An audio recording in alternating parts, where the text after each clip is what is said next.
also done some sparring work. I know you've probably been asked multiple times. You know, you sparred Jake Paul. Yes, sir. You know, a lot of times Jake Paul ragdolls people in their camp. You know, but then every once in a while he gets a guy that's like, okay, I'm learning. Do I keep him in? You know, I mean, so what was your experience working with Jake? Was that the case maybe? Man, it was a amazing experience. Not sparring him, but just the whole experience of going to Dubai, being in the Middle East, man. The culture, the gym, everything. That was cool, man. And when I got contacted to spar Jake, I knew that I was light years above him, skill and experience wise. So I went into it with the mindset of like almost like a good training partner, where if he's here, I'm gonna stay right here and push him. He gets here, I get here. That was my mindset going in. So I get there, and this is a camp here for Tommy Fury. So they wanted me to emulate Tommy Fury or what they thought Tommy Fury was gonna fight like kind of move my feet, stay back, almost fight like an amateur. I'm not an amateur fighter, man, and so I don't fight like that. So I was doing what was asking me to do, and I thought I was doing all right, man. I wasn't really hurting them, but I mean, you could still knew that I could turn it on any moment. I was just kind of just staying like pacing, if you will. I was pacing. Well, Jake had three coaches at the time. One of his coaches was like, "What are you doing, man? We need you to push him, man." Blah blah blah blah. What are you talking about? Your man's right here said, "You want me to stay back and just kind of stay long and just kind of pity pat." He said, "What?" I said, "Yeah." He said, "No, man, get your money on, man. Like push him." I'm like, man, I don't know, man, because I ain't trying to mess my money up. They was paying good money. Like, I don't know, man. So finally, one of the other sparring partners, he got his rib hurt out there sparring with Jake. He wasn't in pro. He was an amateur about to turn pro. At this time, I was already 16 and one, I think 16 and two. I already fought for a world title, so I had all the experience already. And other sparring partner got his ribs hurt, so they was gonna fly another guy in to help with sparring. I said, no, no, no, no, no, just give me all the rounds. Dude was like, you want 5 rounds with Jake Paul? I said, man, stop fucking playing with me, man. Yeah, give me the rounds, man. So we go in there, and by this time they keep telling me, man, we need you to push him. Like, come on, like push him, like make him better. And finally, one of his coaches was like, man, I ain't gonna lie, you out here looking like a sucker. I like, what? A sucker? All right. So that whole night I went home thinking like a sucker. What the fuck? You know what? All right. Tomorrow I'm gonna just straight dog him out. And so Thursday came or Tuesday came. They told me to spar Jake Paul 5 rounds straight, and I went straight to him. Man, ain't no boxing, ain't no in and out. I just walked straight to him and dogged him out. Man, that's the video that got that leaked by his team with the bloody nose and the blood everywhere and shit. I just walked straight to him. Well, sadly to say, that's the last time I sparred Mr. Paul.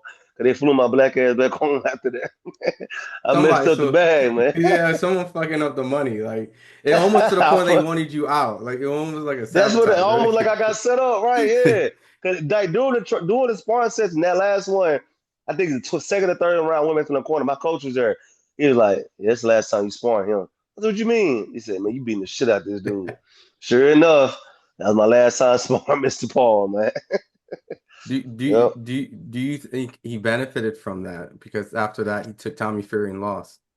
That's what I tried to plead with his other coach. I said, look, I know that sparring session was intense, but that's what he needs, man. Because I'm putting myself in his shoes. I'd rather spar heavy and fight easy. You know what I mean? I'd rather have my sparring partners push the fuck out of me, get into the fight, everything is cake. So they had something in their mind, a game plan in mind, thinking Tommy was gonna fight it one way. And I told him, like, look, I understand that, but what if he flips and fight the way I sparring him? Like, let's Mhm. get ready for everything. They're like, oh no, man, no hard feelings. You just not the style we're looking for. I said, you know what? All right. So I pleaded my case, like, look, keep me in count. I know I'm pushing on making him better, but like he needs this. But hey, what do I know, right? So they kicked me out.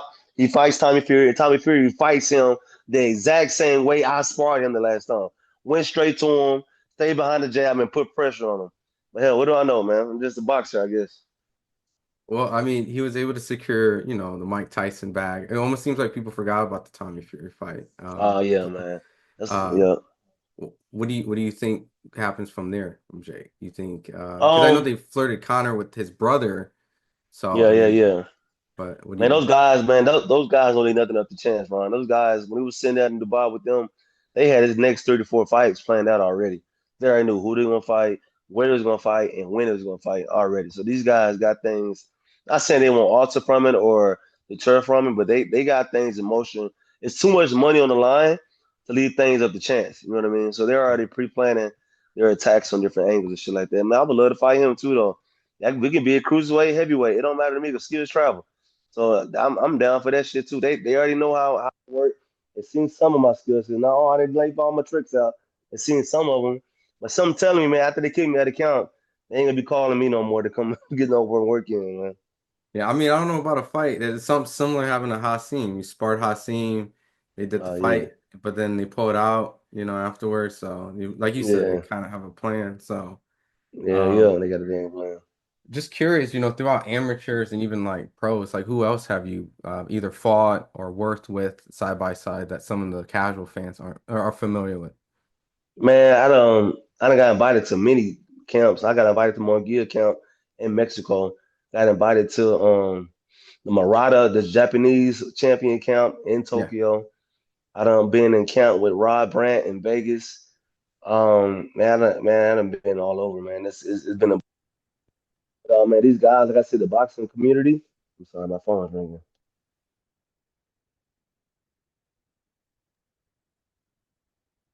Well, Yep. You're good. oh, there we go. Okay. Yeah, so the boxing community, man, they know who I am. If you talk to all the guys at Top Rank, Hmm. at Golden Boy, or these guys, they know who I all the execs, they know boxers, they know me. And so they know that my skills travel. They know they're trying to get me a situation where, of course, they want their money guy, the guy that got money behind the win.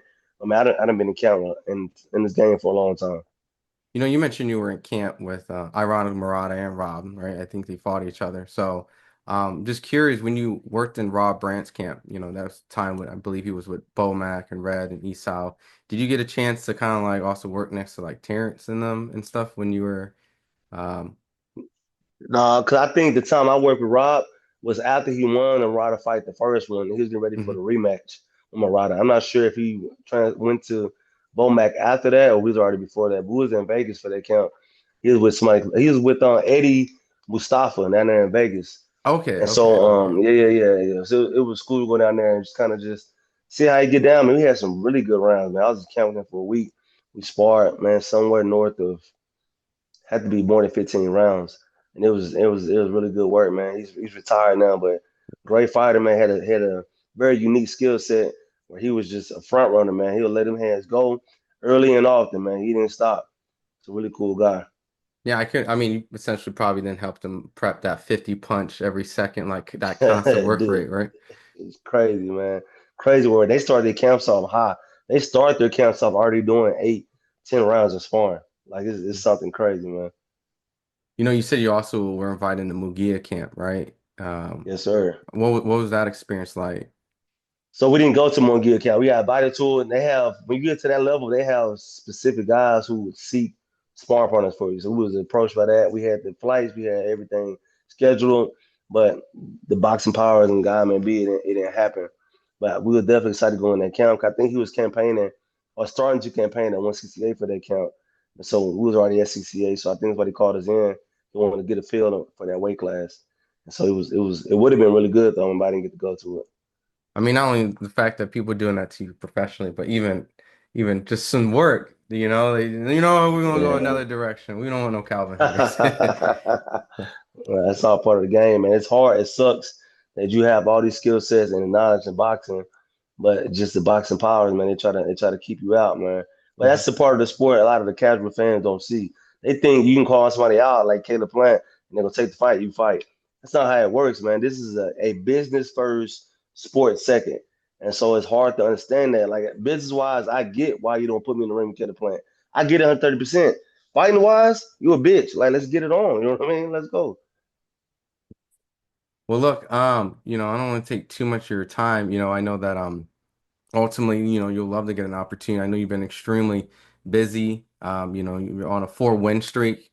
Yes, sir. Is there anything that you want to let the fans know out there or just anyone that's watching the interview and want to get some more insight on what Calvin Hot Sauce Henderson's up to? I'm telling you for sure, man. Go and do your research, man. Anybody that's following boxing, don't just get caught up on what the social media is pushing on highlights or what they're doing. Go deep and watch actual fight footage and see how fighters fight. Don't get confused about who they fighting. 'Cause a lot of these guys with big money, They know how to push fighters and find opponents to make guys look a certain way. Top rank is really good at doing this, man. They're really good at matchmaking their fighters. So it looks a certain way. But at the end of the day, man, these guys, a lot of these guys is all smoke and mirror. They can't fight. But you got a guy like me, who I have to fight these guys a lesser caliber just to stay active, just for an opportunity. Not a guarantee, just for an opportunity for me to go fight on another big stage again, man. But yeah, man, stay tuned. Team Sauce, Hot Sauce, there's always room on the Hot Sauce train. I'll climb on the board, and we'll see you at the top. Awesome. Where can they follow you on social media? You can find me on Instagram at Kalvin, Kalvin Henderson, and on Facebook at Kalvin Hot Sauce Henderson.